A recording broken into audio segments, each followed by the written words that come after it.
यदि इसी गति से मैं पूरी सृष्टि की परिक्रमा करूंगा तो बहुत ही समय लग जाएगा। मुझे मेरी गति बढ़ानी ही होगी।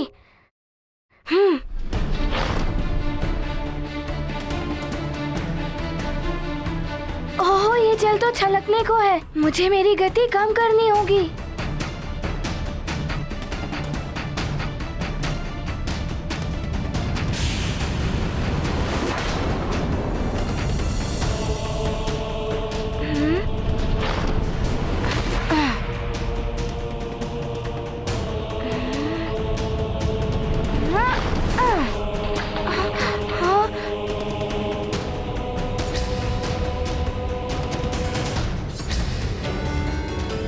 ये क्या? कुछ बूंदे तो झलक गई पात्र से। मुझे इन बूंदों को वापस लाना होगा।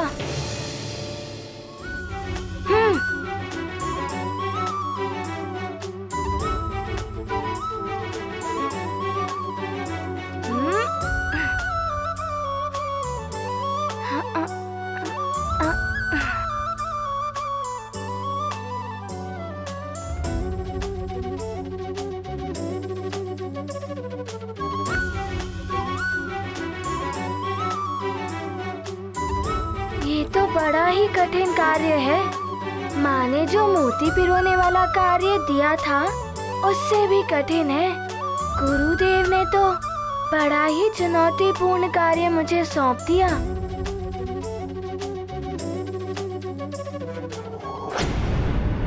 ओम नमः शिवाय। ओम नमः शिवाय। ओम नमः शिवाय।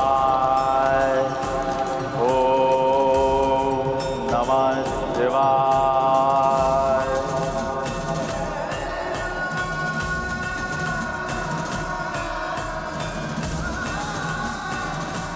दशानन लंकेश को कालनेमी का प्रणाम। कालनेमी, आज तुम्हें कहे कि यहाँ कोई सूचना लाए हो? हाँ दशानन। दशानन, वो वानर बालक हनुमान सुमेरु से बाहर शिक्षा प्राप्त करने गया हुआ है। इससे सूर्यदेव स्वयं उसे शिक्षा प्रदान करेंगे। ओ, तो वानर शिक्षा ग्रहण करने के लिए श्रेष्ठतम केंद्र में गया है।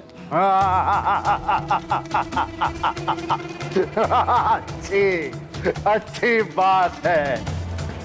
अच्छी बात है। स्वतः ही कुछ दिनों के लिए हमारे मार्ग का कंटक हट गया। किंतु लंकेश, एक तो वो वानर बालक पहले ही दिव्य वरदानों से युक्त है। अब उससे श्रेष्ठतम शिक्षा प्राप्त हो जाएगी। शत्रु का बलवान और ज्ञानवान होना हमारे हित में नहीं है। कालने में वो वानर तो उसी दिन मेरे हाथों मारा जाता जिस दिन वो मेरे समक्ष आया था। क्योंकि मेरी मृत्यु तो उसके हाथों नहीं हो सकती, परंतु उसकी मृत्यु मेरे हाथों अवश्य हो सकती है। मेरे महादेव ने उस दिन उसकी रक्षा कर ली और उसे बचा लिया।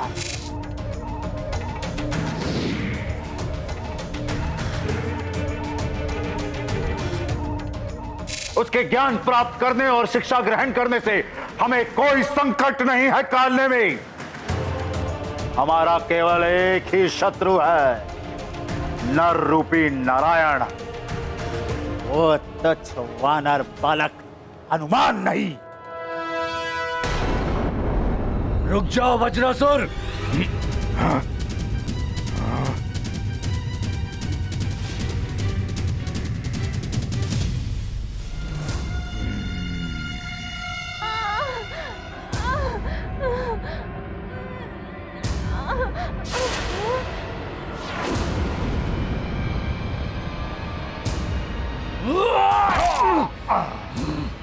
रुक जाओ।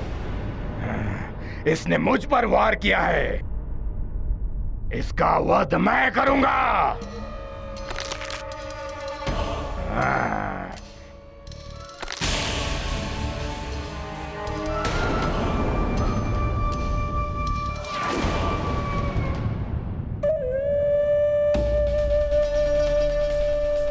वज्रासुर हूं मैं। तुझ जैसे तुच्छ वानर मेरा कुछ अहित नहीं कर सकता। मुझे नर नारायण अवतार के अतिरिक्त कोई नहीं मार सकता। किंतु मैं सबको मार सकता हूं, तुझे भी। देवराज, सुमेरु और उसके आसपास के क्षेत्रों में राक्षसों की गतिविधियां पुनः देखी गई हैं। हाँ वरुण देव, अभी हनुमान नहीं है ना वहां, इसीलिए राक्षसों को यह अवसर मिल गया।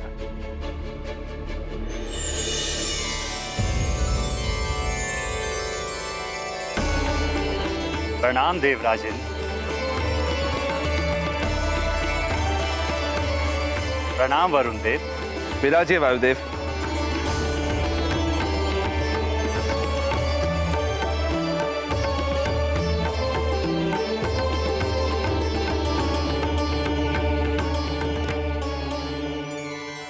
क्या हुआ वायुदेव, आज आप बहुत ही प्रसन्न मुद्रा में दिख रहे हैं।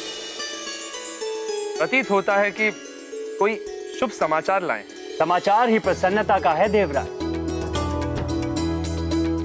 हनुमान परीक्षा में सफल हुआ है। सूर्यदेव ने उसे अपना शिष्य स्वीकार कर लिया है। सूर्यदेव का शिष्य बनना ब्रह्मांड के सबसे कठिन कार्यों में से एक है। हम देवताओं के पुत्र भी असफल हो जाते हैं इसमें। मेरा पुत्र गौ भी असफल हो गया था सूर्यदेव की परीक्षा में। तुम मुझे अपना गुरु क्यों बनाना चाहते हो? वो इसीलिए सूर्यदेव, क्योंकि एक तो मैं आपके सहायक का पुत्र हूँ और दूसरा कि आपसे शिक्षा पाना मेरे लिए गर्व की बात है। पुत्र, शिष्य को भी इस योग्य होना चाहिए कि गुरुदेव के लिए भी गर्व की बात हो। किंतु हनुमान ने यह अद्भुत कार्य कर दिखाया है वरुण देव। सत्य है वायुदेव, हनुमान बड़ा ही दिव्य बालक है। हम सभी देवताओं के बालकों से भी अधिक दिव्य। हनुमान की सफलता में उसके माता पिता महाराज केसरी और देवी अंजना की तपस्या, उनके द्वारा दिए गए संस्कार और सीख भुलाए नहीं जा सकते देव। सत्य वचन है। संतान के प्रथम गुरु उसके माता पिता ही होते हैं। किंतु जितना कठिन सूर्यदेव का शिष्य बनना है, उतना ही कठिन सूर्यदेव की शिक्षा ग्रहण करना भी है। हनुमान के लिए भी एक बड़ी चुनौती है।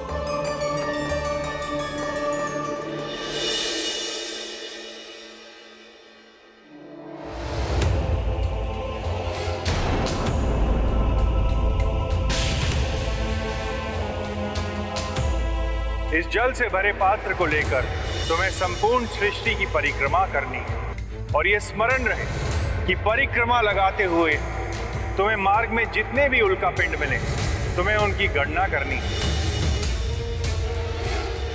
किंतु तुम्हें यह ध्यान रखना होगा हनुमान कि इस जल के पात्र से एक भी बूंद बाहर नहीं गिरनी चाहिए। इतने सारे उल्का पिंड, ये सब तीव्र गति से मेरी ओर ही आ रहे हैं।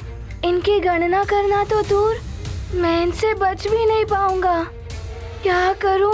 गति बढ़ाता हूं तो जल छलक जाता है। नारायण नारायण। प्रणाम देवर्षि। कल्याणमस्तु। हनुमान, तुम चाहो तो मैं तुम्हारी कुछ सहायता कर दूं? नारायण नारायण। मेरी सहायता? आप मेरी सहायता कैसे करेंगे? तुम तो बस जल के पात्र पर ही ध्यान केंद्रित रखो। उल्का पिंडों की गिनती मैं कर दूंगा तुम्हारे लिए। अच्छा।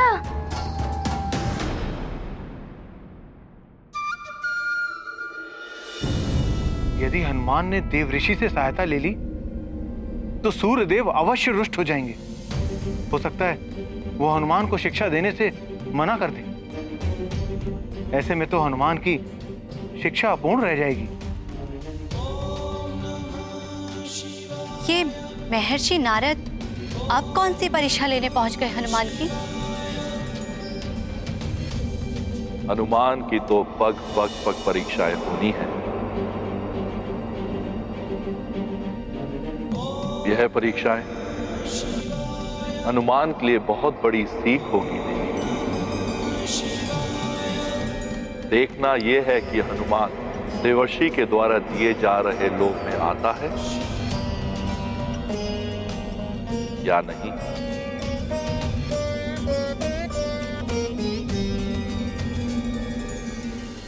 तुम ये भी कर सकते हो कि तुम तीव्रता से आगे बढ़ते हुए उल्काओं की गणना करो। यदि पात्र से जल छलका तो मैं अपने कमंडल के जल से इसे पुनः भर दूंगा।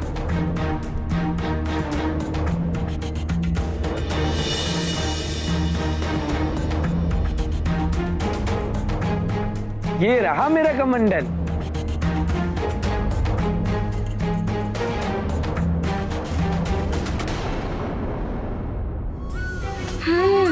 देवर्षि कह तो उचित ही रहे हैं। इनकी सहायता से मेरा कार्य सरल तो हो जाएगा और शीघ्रता से पूर्ण भी हो जाएगा।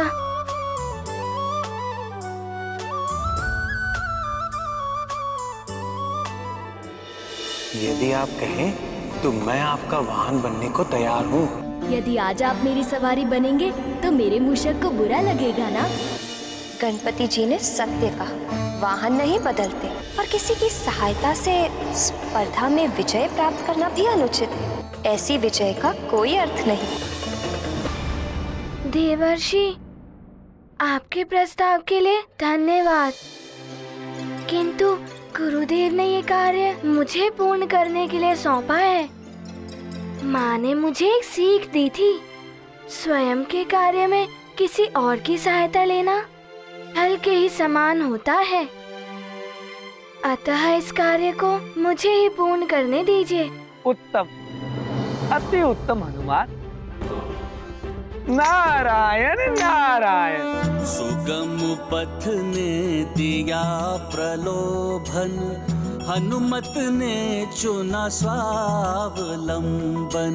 विनम्रता का लेकर भाव स्वीकार किया देवर्षि प्रस्ताव।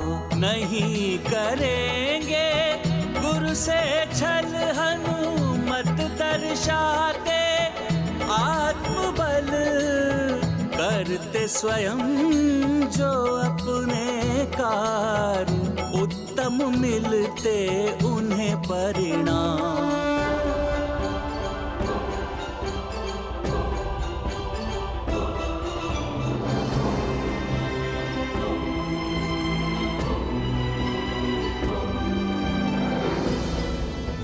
मुझे अविलंब ये कार्य समाप्त करके लौटना होगा, जिससे कि मैं 7 दिनों की सीमित अवधि में ही अपनी शिक्षा पूर्ण कर सकूं। हनुमान, तुम्हें बहुत बहुत आशीर्वाद। तुमने सहायता लेने से मना करके ये सिद्ध कर दिया कि तुम सूर्यदेव जैसे महान गुरु से शिक्षा पाने के लिए सर्वथा योग्य शिष्य हो।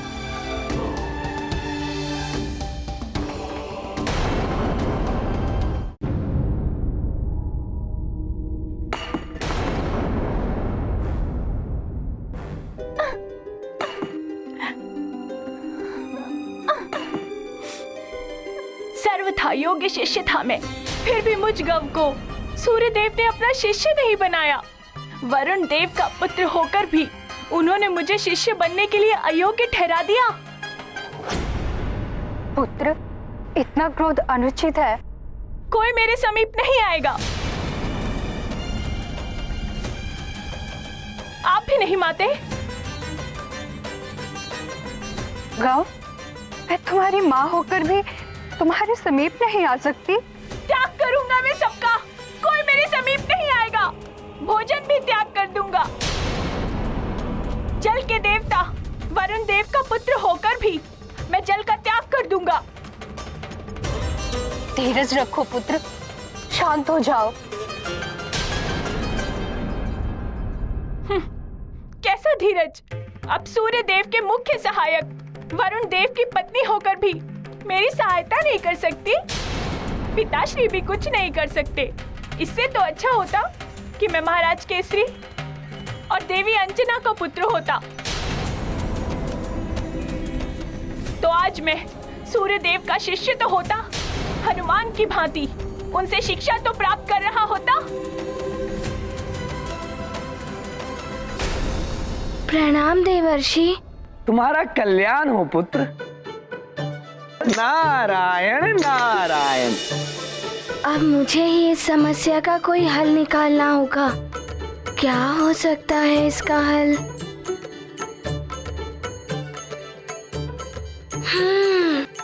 एक उपाय है।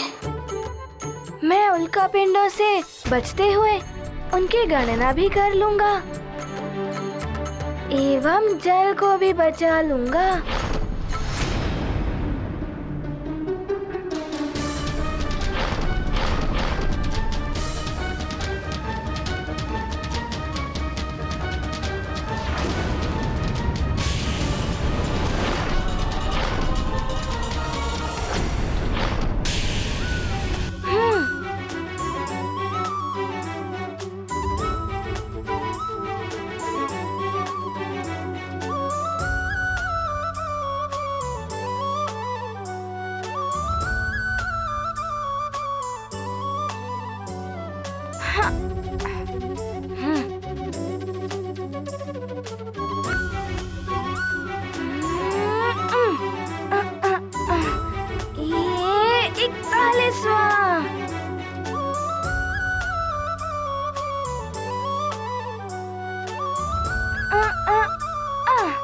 ये 42वां उल्का पिंड।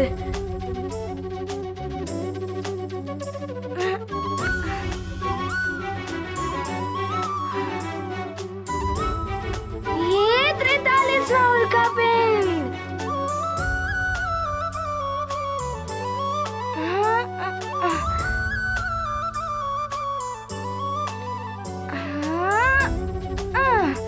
ये 44वां।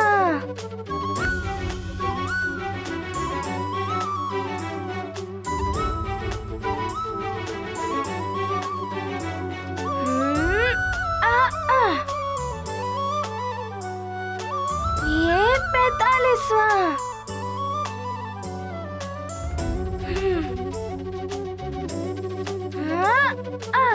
ये 46वां।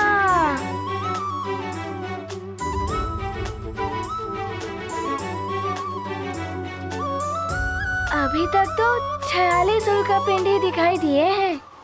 अब जल पात्र।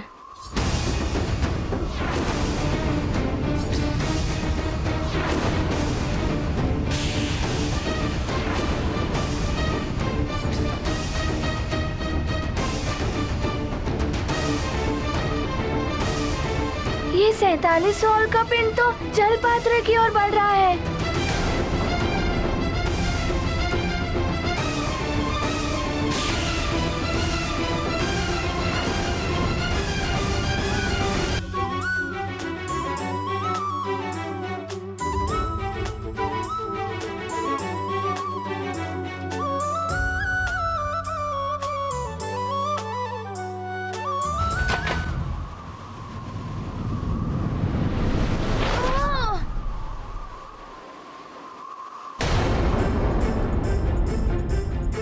कुछ बूंदें तो गिर ही गई।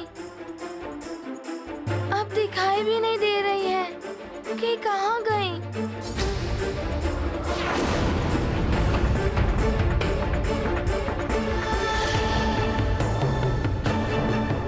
मैं तो असफल हुआ इस कार्य में। अब क्या होगा? गुरुदेव को सब स्पष्ट बता देना उचित ही होगा।